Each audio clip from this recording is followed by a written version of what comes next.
Hello, it's Tamara Hunter, and we are on the second hour of our Service Heroes Telethon benefiting Chemo Buddies for Life. Now, let me tell you this. We are still in the process of getting a few kinks worked out. But I want to say, thank you to all of our volunteers that came in and built this beautiful set that we're working on right now.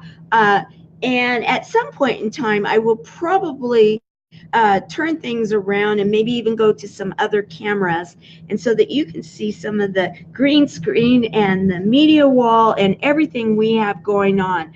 However, what I would like to do is be able to welcome back our co-host and our resident queen, or your Miss Cosmic. Hello, Yes, guys. yes. So I am going to be typing some stuff in here while we're talking. And so you guys, bear with us. This is live TV. I hope you guys are up with us. We're being troopers. I don't drink coffee, so this has to be all natural energy. Yes, and I can tell you that I have been up, I don't know how many days in a row now, and I totally am feeling the natural energy and loving it. Okay, we have this right now. If anybody, which we're going to start really going for this. We are going to start talking about this a little bit more now. We are going to set our intentions. So, let's start being realistic. Okay. And it's in the middle of the night, and we are starting our telethon. Yes. Our first one. And what do you think? It's exciting. It's exciting. And we had some hiccups. As everybody does during their first events, their first telethons, everything. But the way it's turned out and everything that's come together really, really is amazing to me. It really is beautiful. And just to have even the scenery behind us was a blessing. It really was. And then to look at the roster and see all of the phenomenal people that will be joining us in this 24 hours, that is impressive to me. These people, and I'm not saying there's so many people out there, so many amazing people in this world, but to take your time out, at 1, 2, 3 o'clock in the morning and to come live with us, that's huge. It's huge. And so it means a lot to us, and to share your stories, and just to be there with us and for us, and to know and understand what the buddy system is about. And that is something that is absolutely incredible. So absolutely. In fact, what I am going to start offering is, if I actually see that one of our buddies may be watching, and I am going to let her know. She is our senior ambassador, Sharon, that right now we have a bit of an issue with our 1-800 number, Sharon, but I am going to get off camera, and I'm going to go work on it. And then, Sharon, I am going to possibly test it out and see if it will then roll over to you. So if you want to let us know through comments that you are good with that, that would be great. Or just get a hold of me on my phone here, and and we're gonna troubleshoot this, and so that when we get into the next few hours, that we don't have a problem anymore. But I really loved it, Kelly, when you were talking to me about the pay it forward idea that you had. Absolutely. If you want to talk about that, I'm going to go over here and start troubleshooting a little bit. So I'll let you kind of take it over. Here's what I was thinking. I go at times through Starbucks, and I'm not really a coffee drinker, but I'll get non-caffeine, anything, and I like the taste, but I can't drink it, and I would love to, but I just can't. So what I was thinking is, do a pay it forward where we go in a Starbucks line, we go through the line and we buy a coffee or something for someone.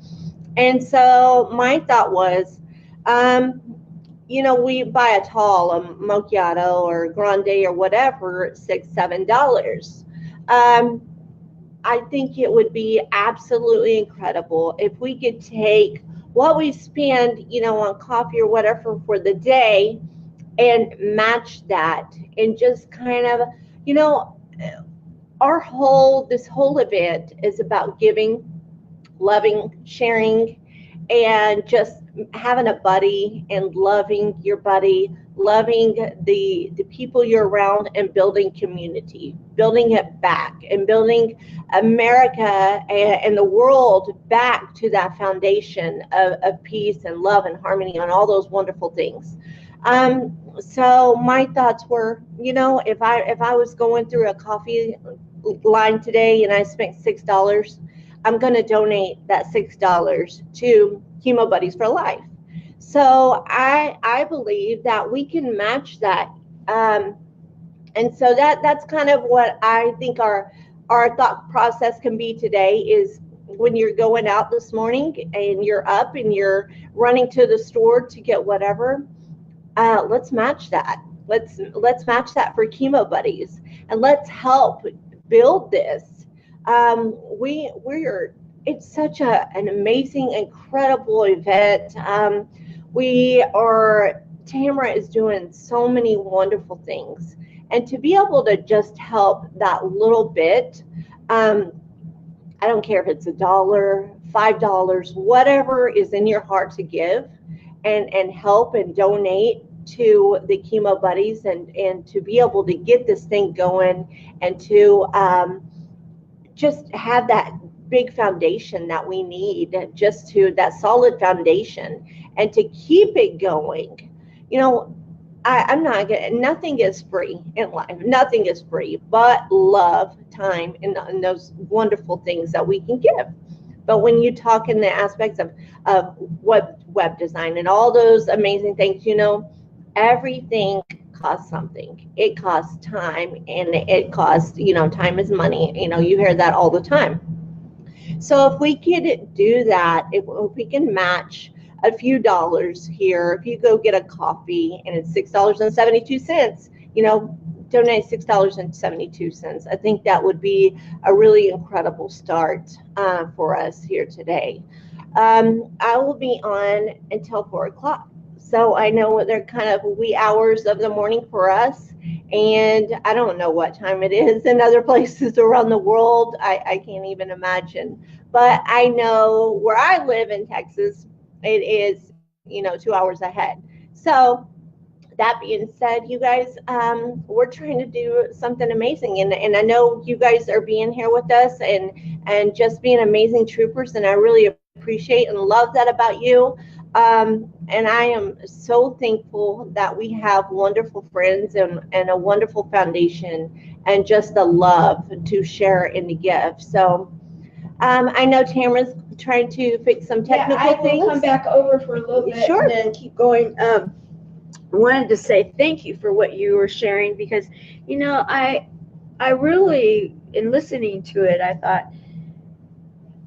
that really makes a lot of sense. It really does. And the one thing about the PayPal Me, that if you go through the PayPal Me, you will probably have to round up the amount. However, if you decide to go over, and I'm going to right now I'm going to create another here. What they call a title, and that is going to be for our website. We do have a website, and I want to say that we have someone that has generously said that they're going to work with us to make that website better. That, I'm really excited about it because, we need this website to work. Absolutely. And he's like, ClickFunnels will be able to help with it. And so it's not through ClickFunnels. It's from Alex Gillian. And Alex has said, in honor of his mother, who has survived, but she went through cancer, he wanted to help with that. And so, that is amazing. And so when you're looking to think, okay, Chemo Buddies for life, what do I want to do about this? Money is wonderful and it will be very helpful, but there's other things also that we can really use because of the fact that we are bound and determined to see that no one faces cancer alone, and that this is international. So think about that. We have people throughout the world. We have then traveled to try to get to them because this is a message we need to get out there. There's a program that we wanted, and it was actually a program you came up with, and that is Feel the Bus. And why don't you talk about that? I'm going to get back over here, and it's through the Service Heroes program. Service Heroes, for those of you that don't know, there is a show, and I'll explain this, and then I'm gonna pass it back to Kelly. There is a show that I do, and it's called 365 Days of Awesome. Celebrate Success Through Service. And every day I highlight either a service hero or a service concept, something that just really somehow is helping others. And why someone that is trying to build something so huge is doing that? Well, it's because of the buddies. Right.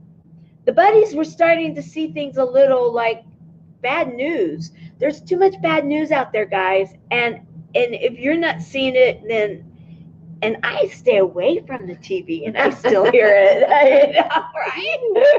So there's just too much of it. So we decided, a couple of people, I was actually,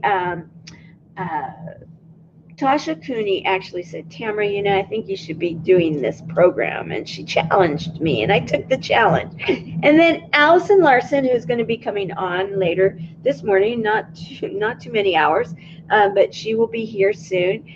She actually helped me work out the Service Heroes concept. And what it was all about is that, there are so many good people out there. Yes. There's so much good going on. That's right. And it doesn't get recognized very often. That's true. But there's a reason for it. Right. Back in the day, our relatives, and I understand this, they didn't want people to get a big head about doing something good. Right. And so it was like random act of kindness, and just be quiet about it. And that's how you get kind of like my grandmother used to always say, you write it, if someone gives you a thank you note, or if you write a thank you note, the idea is tear that thank you note, and so that no one else reads it. And so that's a gift between the two of you. And that this way they can get their reward in whatever they believe that they're, that they would be going to, and where they would receive a reward because of the fact that it wasn't boastfully done. Well, that worked back in my grandmother's day because there wasn't all this streaming media. There wasn't the opportunity for a lot of people to be out there and sharing a lot of bad. And so, Grandma, love you.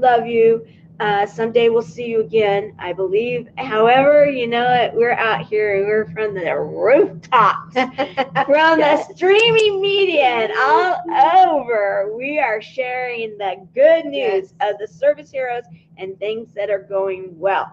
So you came up with an amazing idea, because I don't know that many of you understand, and I think this is important to understand, is that a lot of people that are going through cancer are lumped into the cancer numbers for whatever may be happening.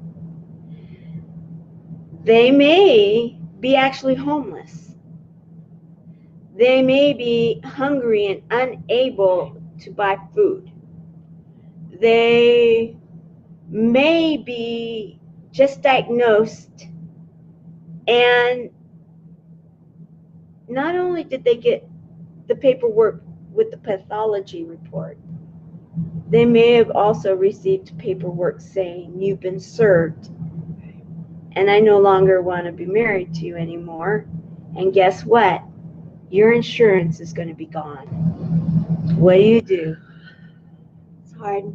There might be numbers like the person I shared in the last hour that was at the graduation with my original chemo buddy and I that gave up, and she died. She gave up. She should have been in those depression type numbers. She should have been in those almost like suicide numbers. But because you're in active chemo, or you're in active treatment, or you're in somewhere in that window, it is attributed to cancer numbers. That is wrong, because there's too many people that we're hearing from at Chemo Buddies for Life that are at risk of being homeless, or they are currently living in the car that they're at risk losing. Right. They have lost their insurance because of that second set of papers. Right. And they're choosing not to go to treatment because they don't have insurance. They can't afford it. They'd have to start all over to go for state kind of aid in whatever state they're in. And if they do that, because of the situation, they're not going to be able to feed their children, because a lot of times there's children involved. Exactly. And so then it's a matter of a choice of, do I feed my child and keep a roof over their head? But what about the fact that they're not receiving any kind of treatment, any kind, whatever? They're not living. And so these kids, because that other parent left, they're becoming wards of the court. And I have been talking to the social workers in some of these clinics, and I have been reaching out to people throughout the United States, because I've been going a lot this last year and getting to know people, and it is at a point where we need to do something about it. And so Kelly and I were talking, and you came up with this amazing idea because of the service heroes, and of which you are one, that we can help Chemo Buddies for Life, the people affected. So I'm going to let you talk about that while I go work on this some more. So I had a bit of a challenging upbringing and young adulthood. It was difficult, you guys. It was very difficult. I went through a lot of things that, I'd say made me stronger, but sometimes I question why. And I've been in those situations, almost every situation she just named. I had been in almost every situation, and it was hard because you do want to give up.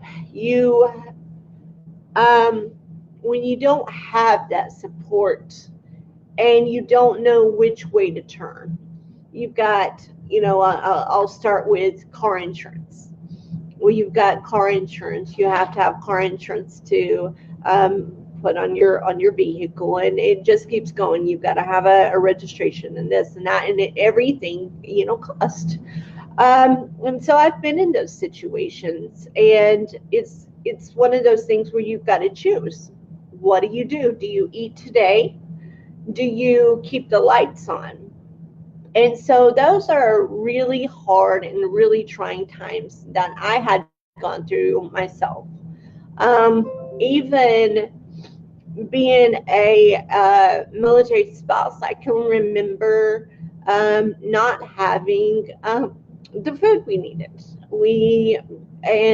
This is military, you guys. I mean, they take care of their people, but when you're too, I can't say I was ashamed, but I think we were too maybe proud to ask for help. And we didn't have these chemo buddies. I hadn't heard of it before, anything like that. Then you start really having to dig deep. I can remember sitting in a living room, a small living room, and it was really cold in Virginia. We had to put blankets up around, the living room to kind of stay warm and huddle together. And this is reality. This is reality for a lot of people every day. And, I'm thankful that I am here today, and I'm thankful that I have come so far in life. And that was from that time. I've always said, I will always help someone in need. And that was the thing. And I think that's what's kept me going, because I have been taken care of thus far. I have. There were times where I wanted to give up and throw in the towel, but you just have to keep going. You keep going. You find that support. You find that buddy. And so I came up with this idea called Stuff the Bus. So Stuff the Bus is us, getting an RV, hopefully getting a sponsor or a donation so we can get an RV. And we are going to travel, whether we go to Florida or wherever we're going. We want to help people. We're going to literally stuff the bus with every toiletry, every whatever we can for people. We are going to stop wherever and whatever they need. We are going to, if we have it with us and we can give it to them, we're going to give it to them. I remember whenever I started getting means, and we started having a little more, and things were looking up a little better, I would take my daughter's toys or clothes or whatever, and I would drive to, I would say the worst parts of the areas and things like that. I would get out and I would take, just piles of clothes and things like that to people, and I would say, hey, do you all need some clothes? So that got me thinking about Stuff the Bus. This is something that we can do through donations, giving, whether it's shampoo, toiletry items, anything that we can help. Chemo Buddies, we can help homeless, we can help so many, just a variety of people in need. And so if you guys would be willing to help or donate in that area, I would love to get that bus stuffed. And then when we get to our halfway point, we'll stuff it again. We'll get more donations. I know that is one thing I think that I was crowned Miss Cosmic for. It is a charity, a nonprofit. They have organizations that they work with all around the U.S., all around the world. It is absolutely incredible. So I am really honored. I was really honored to be crowned Miss Cosmic, and I want to do something great with that title. I want to do something for other people. So I'm going to somehow connect Stuff the Bus, Chemo Buddies with Beauties of the Universe. We're going to figure this out. But, it's not always easy. And when you're going through trying times, I have friends going through things. I've got family going through things. And sometimes you just don't want to ask. Sometimes it hurts you to ask. But, I was one of those people. But I would tell you now, if I needed help and I just needed a hand, and I needed someone just to say, I love you and keep going, I'm going to reach out. So I am so appreciative of Chemo Buddies for Life. The service heroes are absolutely phenomenal. So that kind of all ties back into Chemo Buddies. We have these service heroes, and I Tamara, she was kind enough and she made me a service hero. It was all of the going into different countries that I do, and giving and loving and just just being a light where there was darkness. And that is something I absolutely love doing. And that is sort of my whole mission in life, is to be a light for other people and to love other people. I've got friends right now going through things that I remember going through years ago. And if I can help in absolutely any way, I will do everything I can to help. But don't be afraid to ask. Don't be afraid to, call on someone. Just do it. That's all I know, is just take care of each other and love each other. Stuff the Bus is definitely a start. We're going to hopefully begin that journey next summer, and we'll probably take 2 or 3 weeks. We'll go down, and Tamara and I and a couple other people, maybe as service heroes or Chemo Buddies, whoever wants to join us, we can absolutely get on that bus and that RV, and we can stuff it to the rim. I don't care how uncomfortable we are. We'll be just fine. But being able to help other people, that's what it's all about. The loving and giving, sharing, and building the networks and relationships with one another.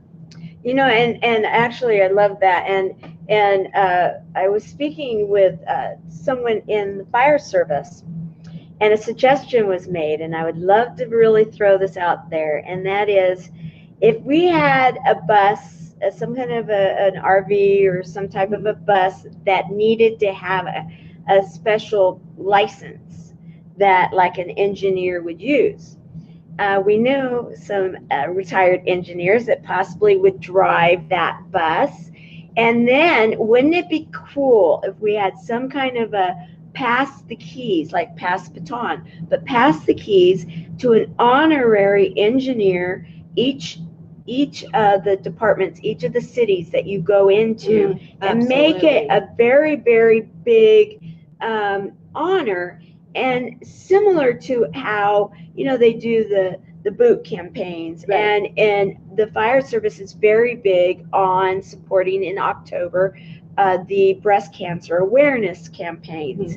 Why wouldn't it make a lot of sense for these engineers and these fire service departments to get involved? And I'd love to throw it out there. Let's make this happen. Let's make this be, because it's service heroes, and many of our fire service and our police services, we could do, let them do the highway patrol, or our patrols officers have the motorcycle,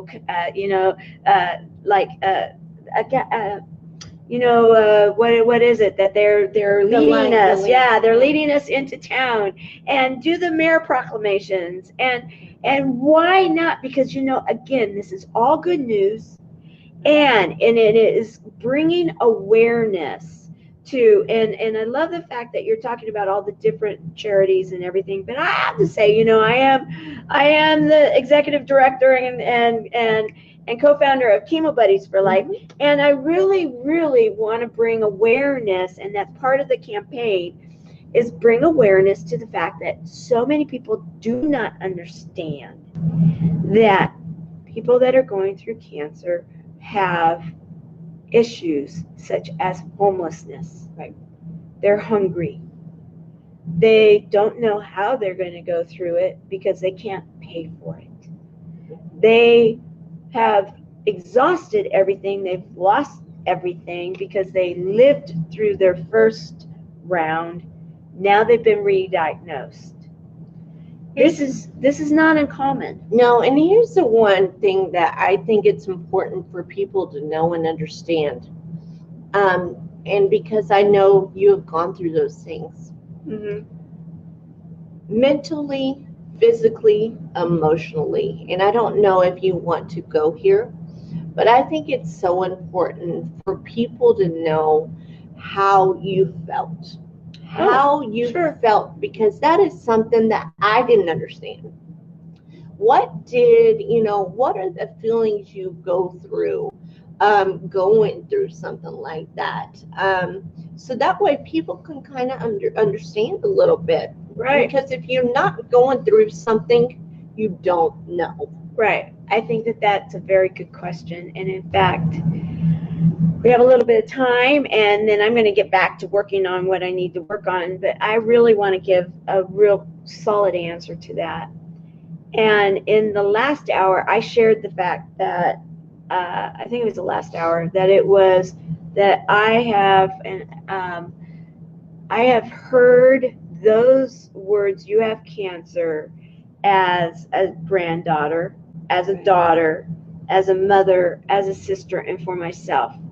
And I will say that I have 5 different answers for your question because of it. In truth, the hardest one to hear was for my daughter. When you hear, she was 19, but still, and so she's considered adult, but she had been sick for most of her life. And every year for her to move on in school, we had to have a doctor's note because she had lost too many school days because she had been too ill. When she was 4 years old, I was told that most likely she had leukemia. She didn't, thank goodness. Then when she was 5 years old, I was told most likely she had Crohn's disease. She didn't. But when she was 19 years old, she had had an emergency appendicitis. And the pathology report came back that she had a tumor that was inside and outside of that appendix that was a rare cancer. So she had to go through 2 nuclear scans to see if she had even one cancer cell left in her.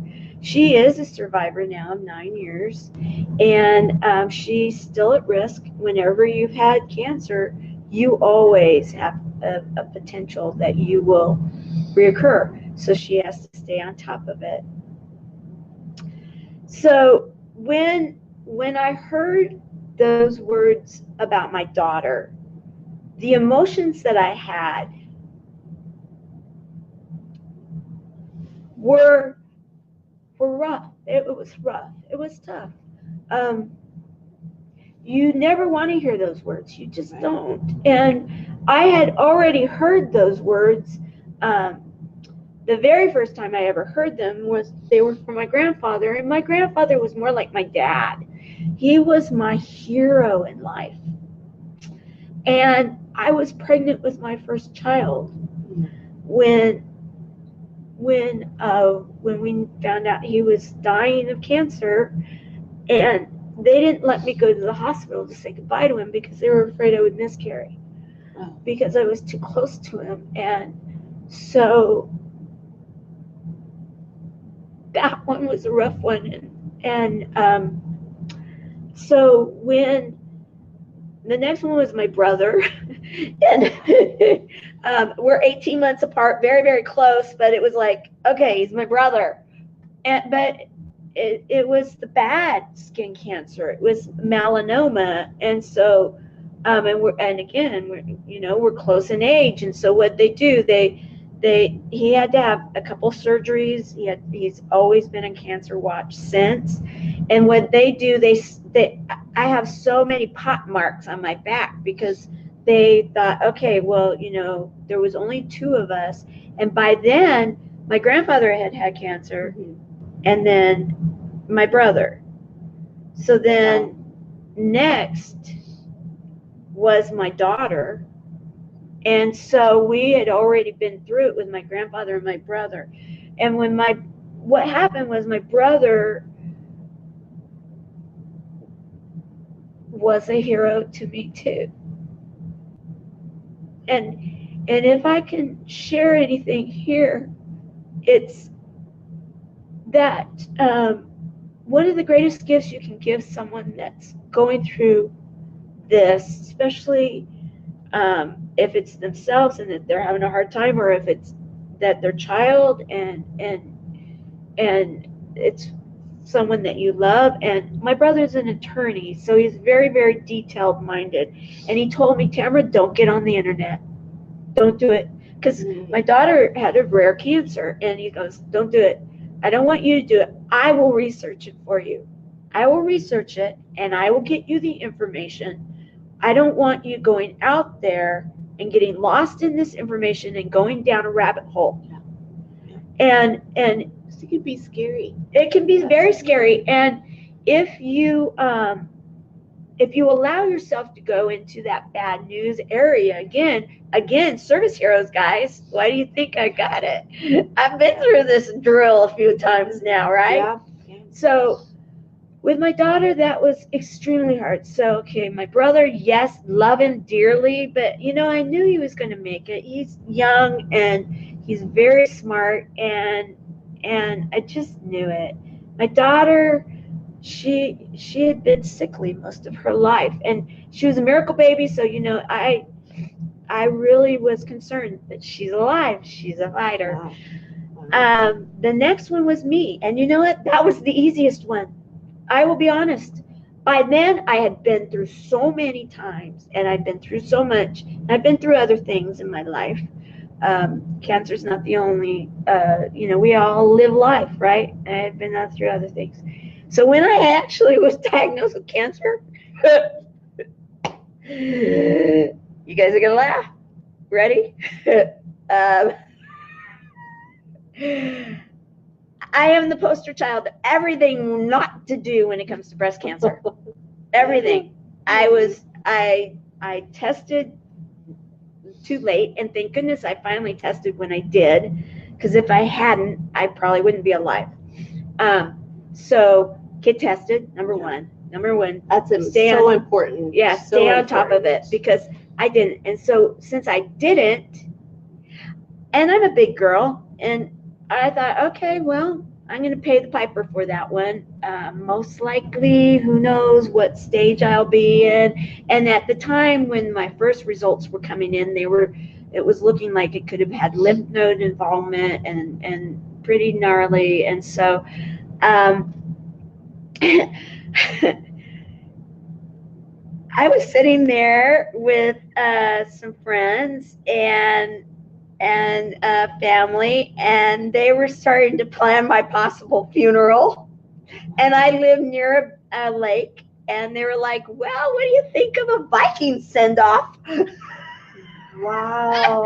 We'll put you, we'll have a barbecue, and we live in Southern California. Okay, so we'll have a barbecue, and then we'll put you out there, and we'll have and we won't get in trouble because we have firefighters in the family, right? Yeah. And so we'll do it right. We'll have the bonfire, and then we'll put some wood on you and put you on and then we'll get arrows and we'll set them off. Oh my gosh. And I can't. So, and then it even gets better, guys. It gets better. And they're like, we can use the bonfire then for a weenie roast. And my grandson, the youngest one, loved Mickey Mouse Club. And I'm like, oh yeah, there you go. And then my grandson can sing hot dog, hot diggity dog. And then the other ones were like, problem solved. Yes, sometimes you just gotta laugh. Sense of humor. You gotta laugh about stuff. You gotta laugh. This is the sense of humor that Tamara has, and this is exactly why I love working and just helping. Oh, girl. Wow.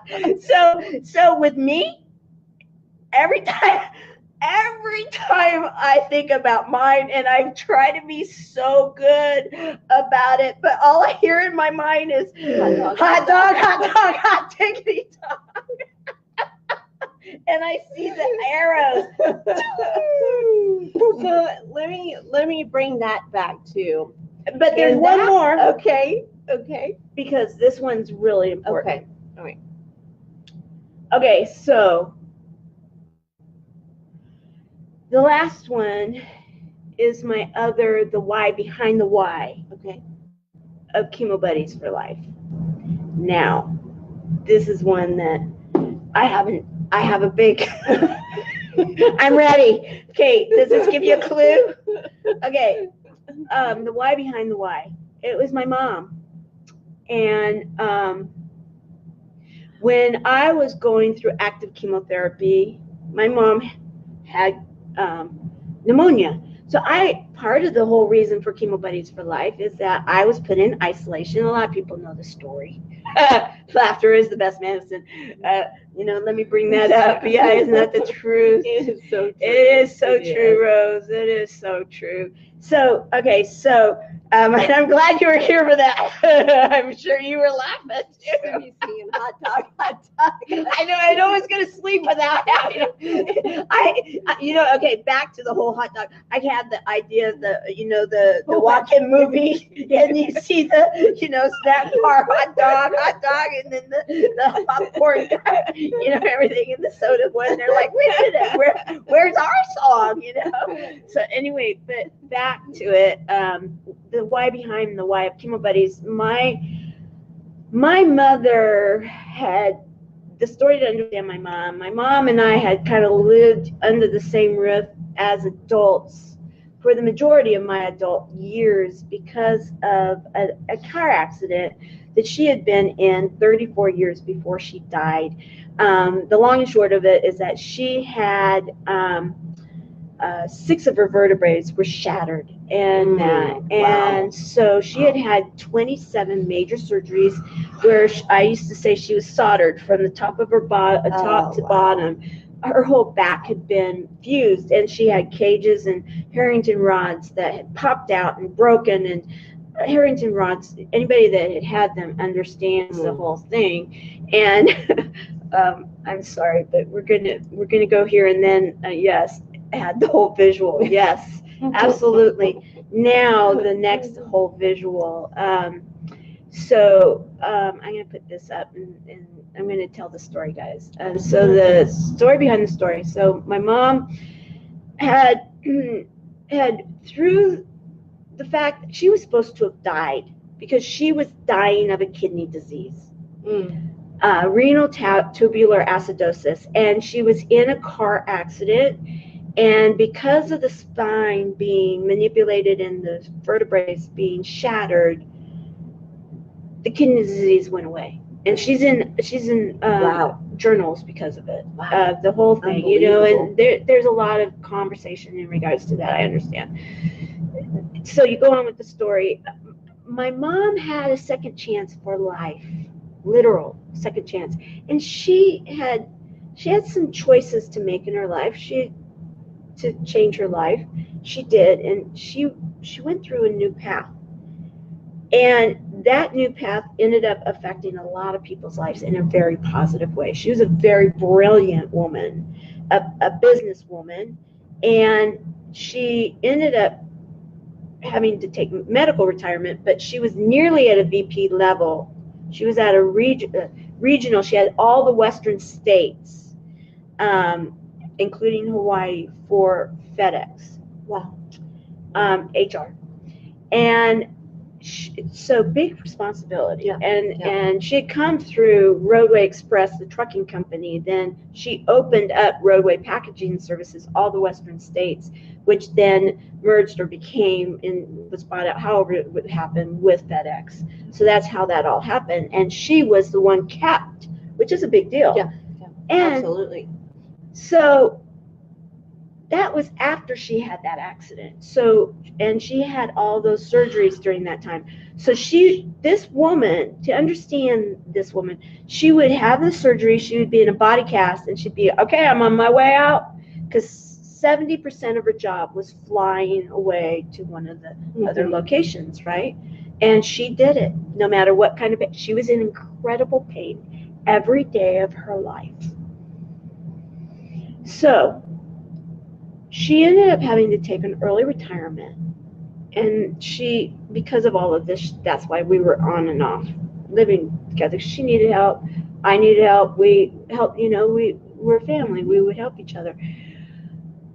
She got pneumonia when I was going through active chemotherapy. My mother had pneumonia, there's a lot of stories here. I'm not going to go into it, but my mother had pneumonia across the hall. My dad had pneumonia, and he was living with his common law wife in that room, which she had dementia. So, I mean, that was an interesting little deal. And then my grandmother had, yeah, there's a lot of stories there, guys. Hot dog stuff. Yeah, yeah, got plenty of stories to tell.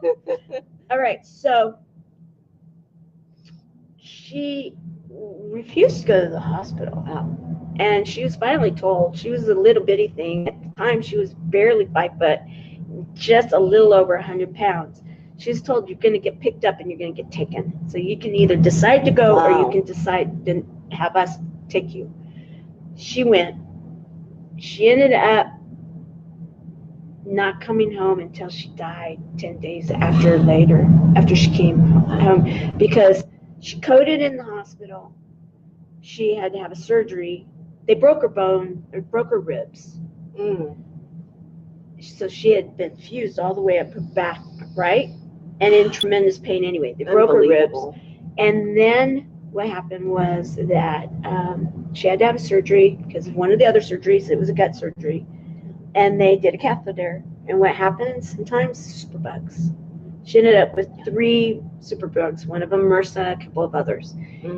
And in the urinary tract, in an older person, that messes with your mind. Right. She couldn't come home because she had superbugs, and I was going through active chemotherapy. And she couldn't move to get to a phone, and she couldn't even think of how to call or who to call. She had a cell phone, but it got lost. So we couldn't talk to her. She became one of those screamers. Wow. In those facilities. Help me! She would have been mortified by that. We didn't know that the reason she coded and the reason she had pneumonia was she had bone marrow cancer. Which is one of the most painful cancers of the cancers. She made it for almost 11 months, but she wasn't at home, and they didn't take care of her well. And I couldn't do anything about it, because one of the side effects I had from my chemotherapy was that I had chemosores on my vocal cords, and so I would lose my voice. I wasn't allowed to go there because she had superbugs. She couldn't come home. I couldn't go there. And I couldn't even really talk. She ended up she got to 69 pounds. She looked like she was barely a survivor from the concentration camps. And I had to fight for her to be able to come home for the last days of her life. And I couldn't even touch her hand because I was still in my therapy. One of them was a year.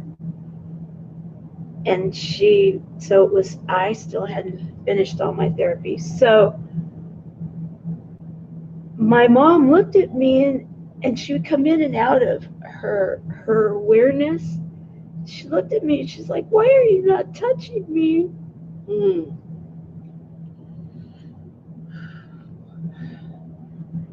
I'll never forget it. She was the one that was alone. She was alone in these facilities that did not take care of her. She felt so alone even when she came home because she couldn't be touched. She wanted to be touched. That's what she wanted. But one thing she said to me, and we found out 10 days before she died that she had bone marrow cancer. We didn't know. We didn't know. They thought that she was making it up. That her pain, she was making it up. And so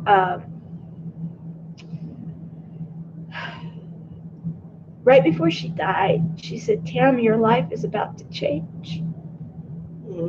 Little did I know how much. She must have known that there was something that I was meant to do. So when people are like, "Wow, you're really driven," and "Wow, what," and when I wake up every morning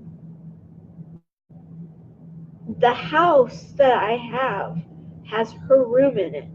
The room that I film in is her room. Mm. So every single morning I hear her voice. And I vow that no one is going to have to feel alone like she felt. So, yes, I was real raw and all of it. And yeah, a little bit of every thing going on. But the bottom line is that cancer affects us all differently. And each diagnosis affects us differently. So thank you for asking. I know it was a long answer, but No, I think it was a very clear answer, and some of us need those answers. Some of us need to have a deeper understanding of what people actually go through and how they feel. But sitting here talking to you, you were describing your mother, and wow, the energy I felt from you. You are your mother.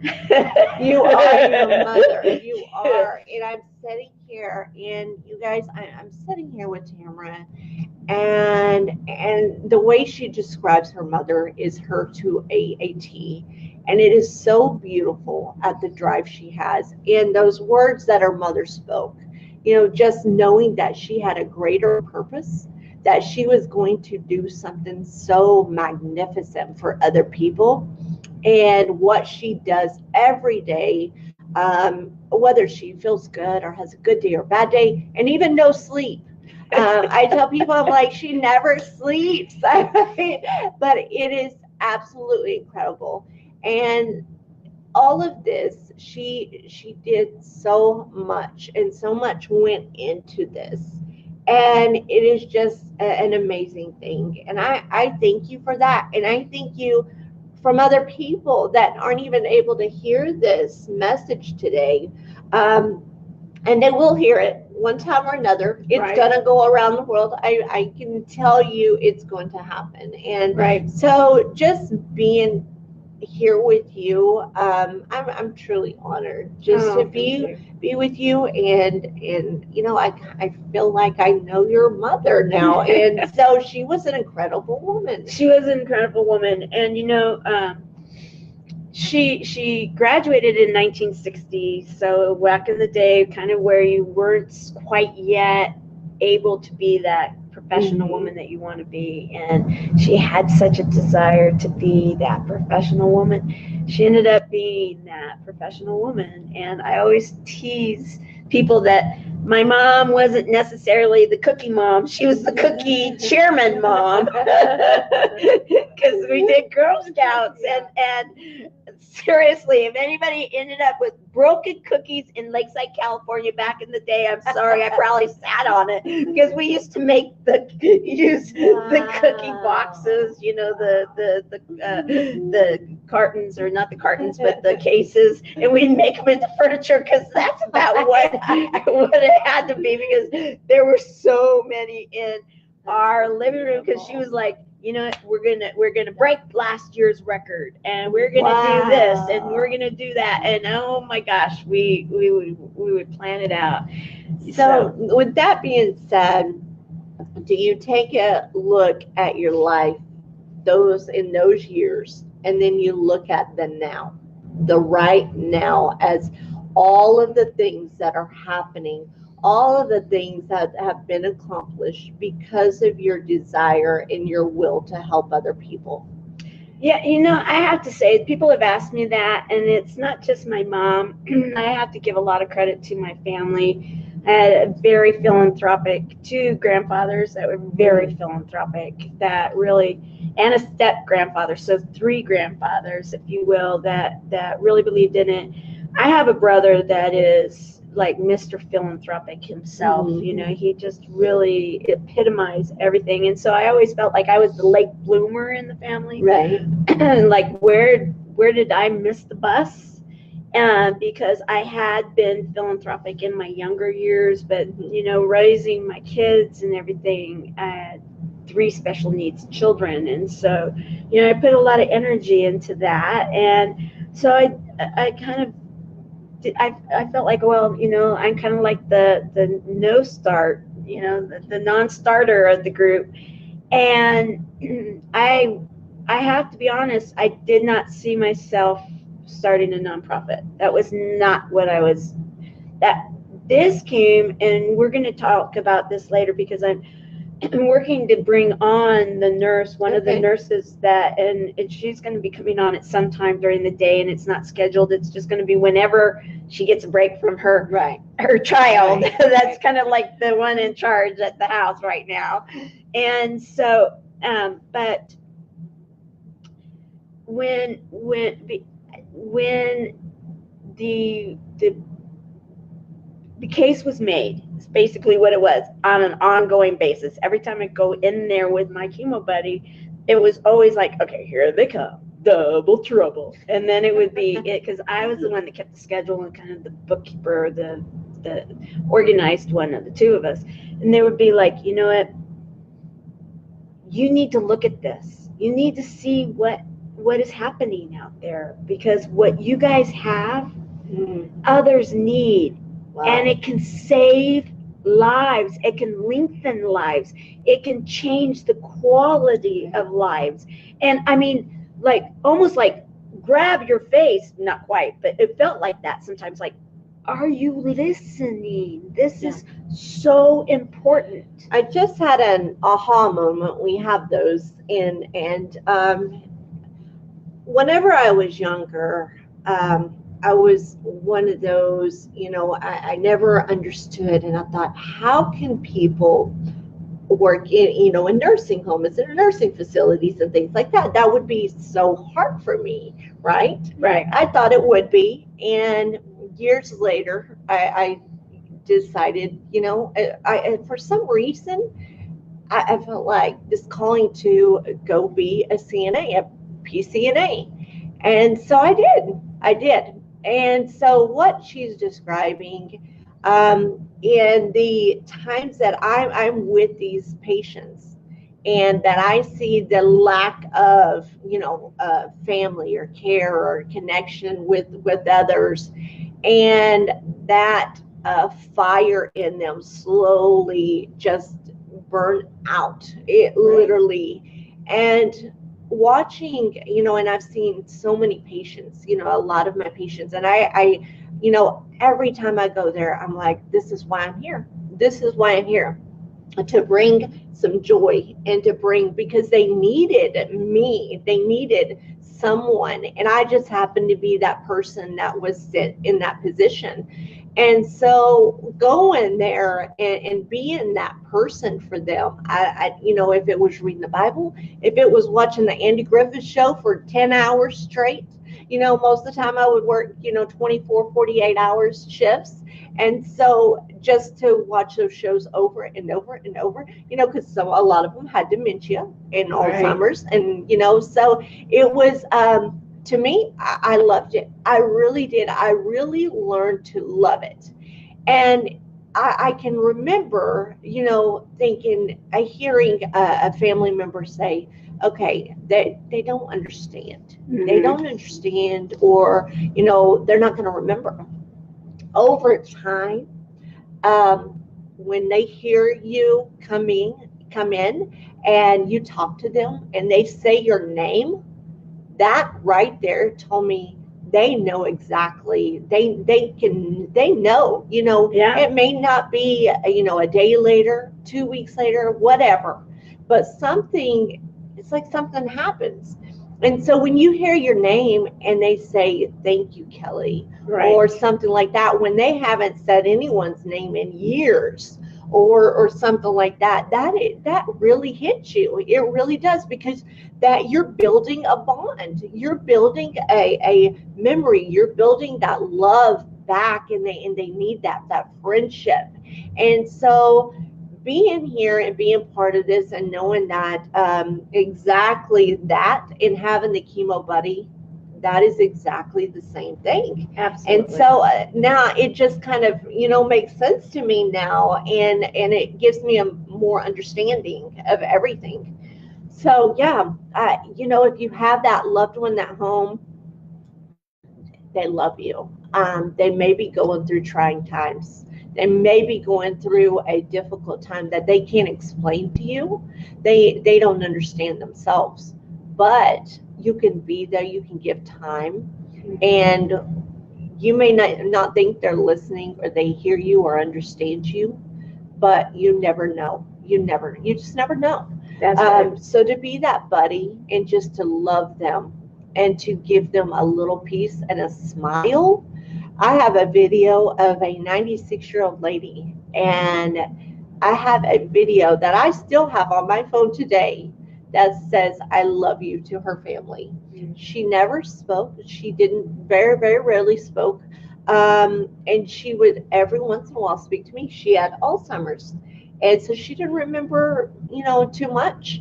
And so whenever she said, I love you, I was able to take that video and give back to her family. And so they have that memory forever. They have her. And so those are the moments, the precious moments that, if you can capture, we can capture them. We can freeze that frame.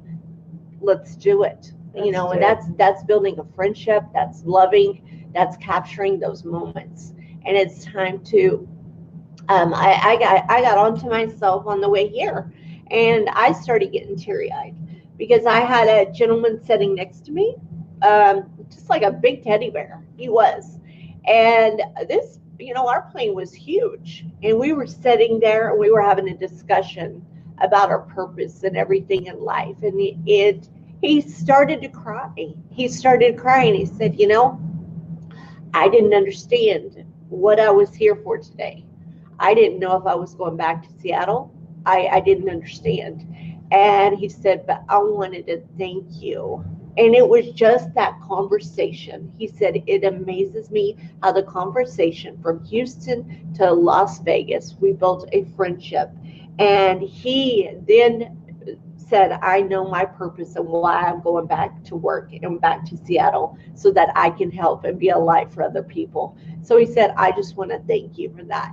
And so we both cried. I ended up crying too. And, we made a connection. We made a friendship. And, he's like, let's do a cooking show next year. It's like, there you go. It's like, I don't know how to cook. He knows how to cook, but I can talk. Well, there you go. In fact, we need to close this hour down, and we are going to go into the third hour. And so I want to say thank you for everybody that's listened and watched this one, and thank you for asking those questions, and thank you for allowing me to be a little raw, because that's a raw one for me. So I'm going to close this down, and we're going to join with you in the third hour. Just a moment.